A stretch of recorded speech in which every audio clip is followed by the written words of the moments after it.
जय श्री राम प्यारे भक्तों, लाखों करोड़ों में से कोई ही मनुष्य इस पद को ग्रहण करता है। प्यारे भक्तों, कौन सा वो पद है जानने के लिए अंत तक बने रहिएगा। और हमारा दूसरा चैनल है ज्ञानदूत, उसकी वीडियोस देखना चाहते हो तो डिस्क्रिप्शन में लिंक मिलेगी।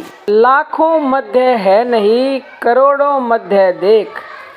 अर्थात लाखों करोड़ों मनुष्यों में से कोई एक ही मोह के बंधन से मुक्त होने के लिए वास्तव में शिष्य पद को ग्रहण करता है।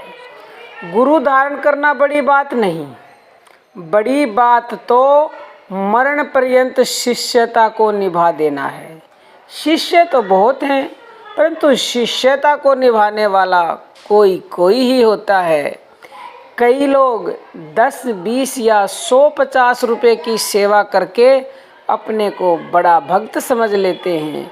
यूँ तो अपने लिए हजारों का व्यापार करते हैं, पुत्र और पुत्रियों की शादी में हजारों रुपए लगाते हैं, अपने लिए भी कोई कमी नहीं करते। मगर इतना कुछ करने पर भी समझते यही हैं कि सब कुछ गुरु महाराज जी का है। शरीर के जन्मदाता माता पिता हैं। जो माता पिता की सेवा करता है मानो समस्त पृथ्वी का पूजन ध्यान कर रहा है। जिसने माता की परिक्रमा करके चरणों में सिर झुकाया है, उसने समस्त पृथ्वी के देवताओं को ही प्रणाम किया है। जो पिता को प्रणाम करता है, पिता की सेवा पूजा करता है, वह प्रजापति ब्रह्मा को ही खुश करता है। जिसने अपने व्यवहार से सद्गुरु को प्रसन्न कर लिया है, मानो उसने जगत नियंता श्री नारायण को ही अपना बना लिया है। सद्गुरु की सेवा पूजा परमपिता परमात्मा की ही सेवा पूजा कहलाती है। इसलिए गुरु को माता पिता से बढ़कर बताया है। माता पिता से शरीर मिलने पर भी जीव को मानसिक या शारीरिक क्लेश बने ही रहते हैं।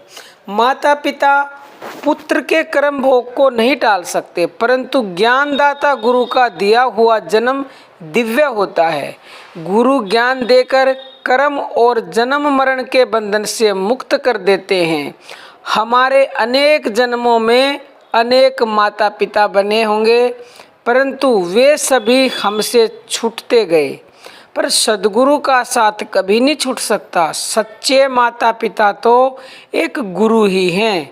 जो ऐसा उत्तम जीवन पाकर गुरु की सेवा से मुख मोड़ता है, गुरु से विमुख होता है, उसको कभी भी सुख शांति नहीं मिलती और न उसका कभी कल्याण होता है।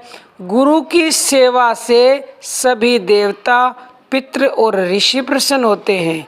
गुरु के सत्कार को ही देवता स्वीकार करते हैं। गुरु की सेवा करना ही संसार में सबसे उत्तम कर्म तथा धर्म है और यही एक कल्याण का साधन है। जो मनुष्य शरीर के जन्मदाता माता पिता से द्रोह करता है, उनकी सेवा नहीं करता, वह नरक में जाकर महान कष्ट पाता है। फिर ज्ञानदाता गुरु से द्रोह करने वाले को तो तीनों लोकों में भी कहीं ठिकाना नहीं। गुरु के किए हुए उपकार का कभी भी बदला नहीं चुकाया जा सकता। प्यारे भक्तों, भगवान ने स्वयं कहा है कि मेरे भक्त मुझसे बढ़कर हैं। भक्त यानी गुरु जी। और गुरु गोविंद दो खड़े काके लागू पाए, बलिहारी में गुरु की जो गोविंद दियो मिलाए। अगर भगवान और गुरु दोनों एक साथ खड़े हैं ना प्यारे भक्तों, किसके पहले पैर छूने चाहिए?